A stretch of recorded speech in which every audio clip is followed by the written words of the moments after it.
Hi అండి, అందరికీ నమస్కారం. నేను మీ వేణుగోపాల్ రెడ్డి. భారతదేశంలో విద్యా వ్యవస్థలో వివాదాల పుట్టిల్లు. నిన్నటిదాకా నీట్ కాంట్రవర్సీని మనం అందరం కూడా చూసాము. 24 లక్షల మంది సుప్రీంకోర్టు జడ్జిమెంటు విషయాలు అన్నీ నడిచి మొత్తం కథ సుఖాంతమైంది. సో ఎప్పటి నుంచో గత 15 ఏళ్ళ నుంచి మేము బీఎస్సీ అగ్రికల్చర్ అడ్మిషన్స్ చేస్తూ ఉన్నాం.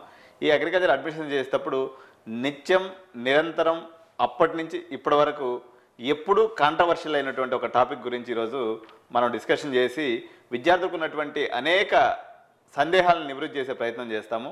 సో ఆ యొక్క వివాదాస్పదమైనటువంటి టాపిక్ ఏంటంటే ICAR colleges versus non ICAR colleges. ఈ విషయం గురించి మనతో చర్చించడానికి మా బ్రదర్ రాజశేఖర్ మీతోటే ఉన్నాడు. సో మనం రాజశేఖర్ని అడిగి, రాజశేఖర్ దాదాపు ఒక 20 సంవత్సరాల నుంచి ఈ అగ్రికల్చర్ సబ్జెక్ట్ మీద ఎక్స్టెన్సివ్ రీసెర్చ్ చేయడమే కాకుండా తనకి భారతదేశ వ్యాప్తంగా ఉన్నటువంటి అనేక అగ్రికల్చర్ కాలేజెస్ మీద ఒక సంపూర్ణమైనటువంటి అవగాహన పట్టు ఉన్నటువంటి వ్యక్తి. సో కాబట్టి తను అడిగి మొత్తం ICAR versus non ICAR controversy ఏందనేది మనం ఒకసారి చూద్దాము.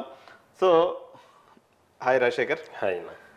సో రాజశేఖర్ని మొట్టమొదటిగా నేను అడిగేది ఏంటంటే, భారతదేశంలో ప్రతి బోర్డు మనం తీసుకున్నట్లయితే ఇప్పుడు ఎంబీబీఎస్కి సంబంధించి మనకి నేషనల్ ఎన్ఎంసీ అని ఒక విభాగం ఉంటుంది.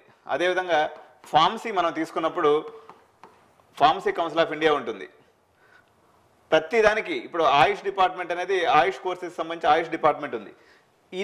ఇన్ని డిపార్ట్మెంట్స్ పర్ఫెక్ట్గా పనిచేస్తున్నప్పుడు మన ఐకార్ అనే వ్యవస్థ మాత్రం ఎప్పుడు అస్పష్టమైనటువంటి సమాచారంతో ఇటు ప్రజల్ని ఇటు సమాజాన్ని కన్ఫ్యూజ్ చేస్తూ ఉంటుంది అనమాట.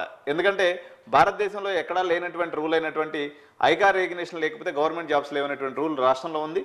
మొట్టమొదటిసారిగా ఇన్ని గవర్నమెంట్ బాడీస్ని చేయగలిగినటువంటి భారత ప్రభుత్వం ఎందుకు ఐకార్ యొక్క రికగ్నిషన్ విషయంలో ఇంత దోబూతులాటాడుతుందనే విషయాన్ని రాజశేఖర్ మాటల్లో తెలుసుకుందాం. అయితే ఇక్కడ ముందుగా అప్రూవల్స్ విషయంలో స్టూడెంట్స్ ఒకటి గమనించాలండి. జనరల్గా ఇప్పుడు మీరు ఏ విధంగా అయితే చెప్పారో మెడిసిన్ ఉంది, ఎంబీబీఎస్, అలాగే వెటర్నరీ తీసుకున్నా, ఫార్మసీ కోర్స్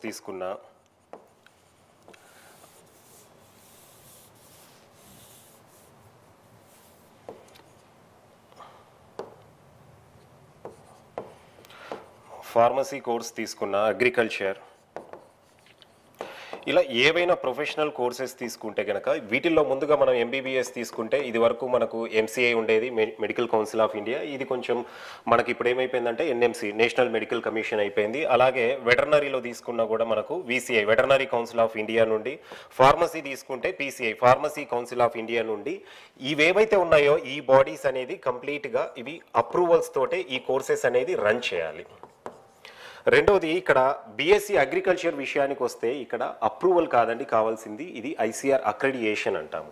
సో ఐసీఆర్ ఏదైతే ఉందో ఇది ఒక అక్రెడిటేషన్ బాడీ. ఇది అప్రూవల్ అనేది ఇవ్వదా రాజశేఖర్? ఇది అప్రూవల్ కాదండి, ఓన్లీ అక్రెడిటేషన్ ఇది. సో ఇక్కడ అప్రూవల్ కు అక్రెడిటేషన్ కి అనేది చాలా డిఫరెన్స్ ఉంటుంది. ఈ డిఫరెన్స్ తెలుసుకుంటే గనక మనకు ఎందుకు ఇండియాలో బీఎస్సీ అగ్రికల్చర్ కోర్స్కు ఐసీఆర్ అక్రెడిటేషన్ ఉన్న కాలేజెస్, యూనివర్సిటీస్ ఉన్నాయి, ఐసీఆర్ అప్రూవల్ లేకుండా కూడా చాలా కాలేజెస్ ఎందుకు రన్ అవుతున్నాయి అనేది మనకి ఇక్కడ క్లారిటీగా అర్థమవుతుంది.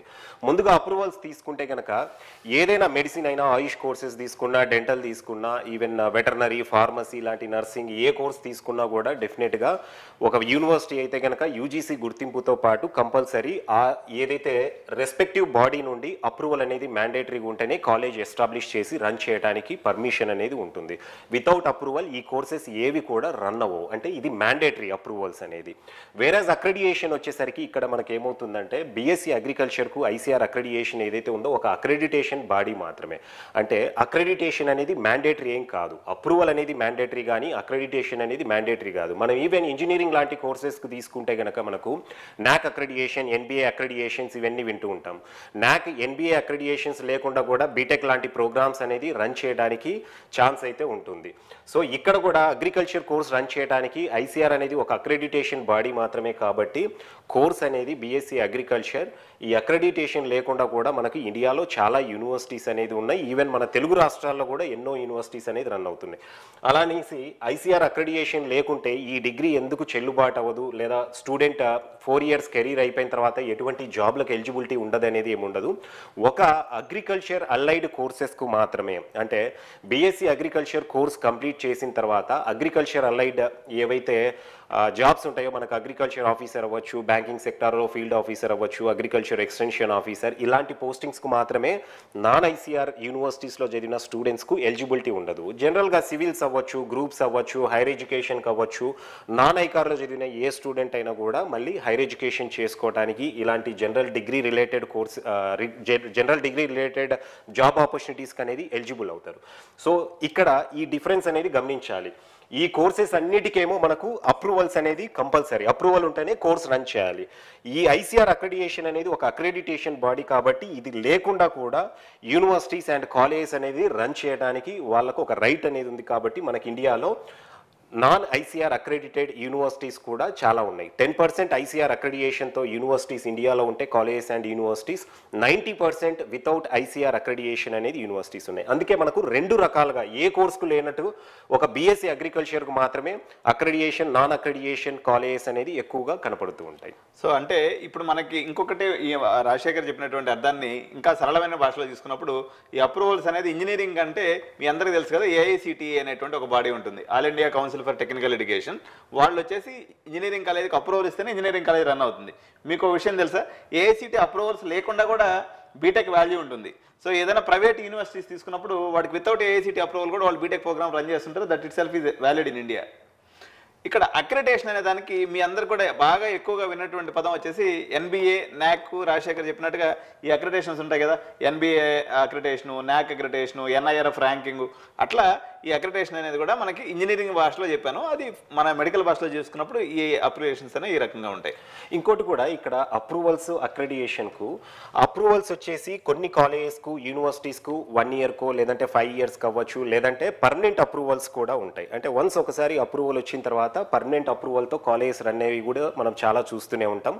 ఎంత పర్మనెంట్ అక్రెడిటేషన్ పర్మనెంట్ అప్రూవల్ అయినా కూడా వాటికి ఎవ్రీ ఇయర్ ఏదో నామకే వాస్తు ఇన్స్పెక్షన్లు ఉంటాయి, బట్ పర్మిషన్ పోతుందనే భయం అనేది ఉండదు.